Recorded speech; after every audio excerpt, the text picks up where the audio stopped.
So we're going to look at how to create your own annotation guide. Your learning intention will be to understand the purpose and to annotate.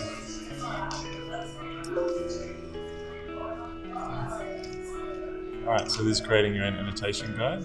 Your learning intention is to understand the purpose of an annotation guide, and your success criteria will be you'll be able to understand theme, motif, and symbol, and create your own annotation guide for a book of your choosing. So the purpose of an annotation guide is for someone who's just starting to read a book, so you can give them a deeper insight into the book they're reading. So they'll read the cover, they'll read the blurb at the back, but then this is probably for people who are going to study the text. So you'll be talking about the type of language that the author uses and the themes that they're considering when they discuss what's happening in their story. Alright, so this is your how to make an annotation guide.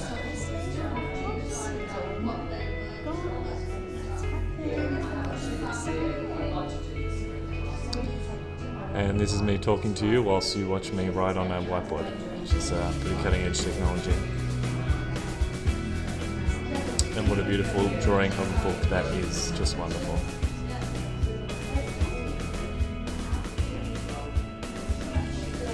So an annotation guide includes three things: themes, symbols, and motifs. And hopefully by the end of this you can tell what each one is and be able to find your own in the text that you're studying or the one you're going to be looking at for your task.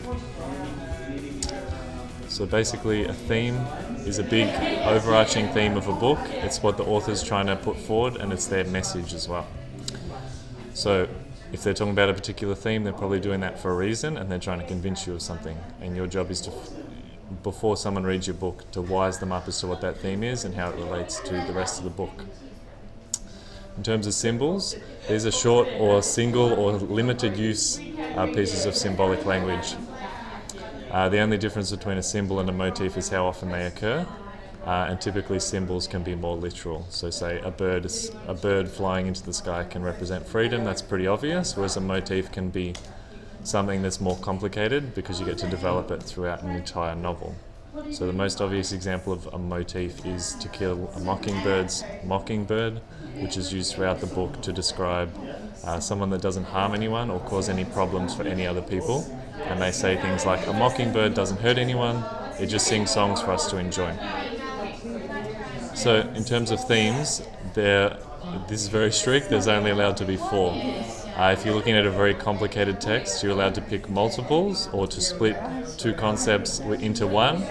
So say here we've got love, then you could say it's love and hate, and then that includes 2 things, fate and free will, which are 2 related but quite disparate concepts.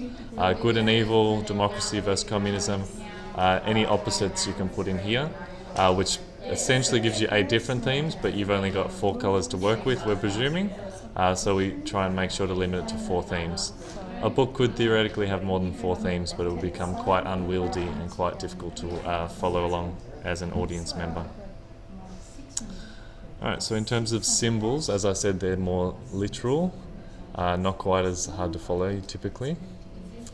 And an example, as we provide here, would be bird for freedom, dark skies for sadness or depression, a black dog for depression.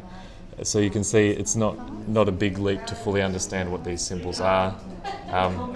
But again, the key delineation, a symbol can become a motif if you read a whole story and the symbol keeps coming back through multiple chapters and across multiple parts of the book. So just keep that in mind as you're reading through your copy of the text and you're starting to think about this properly. In terms of motifs, as I draw a wonderful blue and red picture, try and limit it to 5. So we said 4 themes. Symbols are definitely unlimited, but motifs are usually 5. You could maybe have 10 motifs, but it's more than likely you have 5 or less. And the reason is just because it's very difficult to maintain a consistent motif throughout, and to have that many would make it a lot harder to follow. So as the example of To Kill a Mockingbird, there's only 1 motif in that book, and that's part of the style that makes it very clear and very consistent, and therefore a good motif. Hopefully this has given you some ideas for your own annotation guide. Depending on what book will relate to what themes, motifs and symbols you find. Good luck.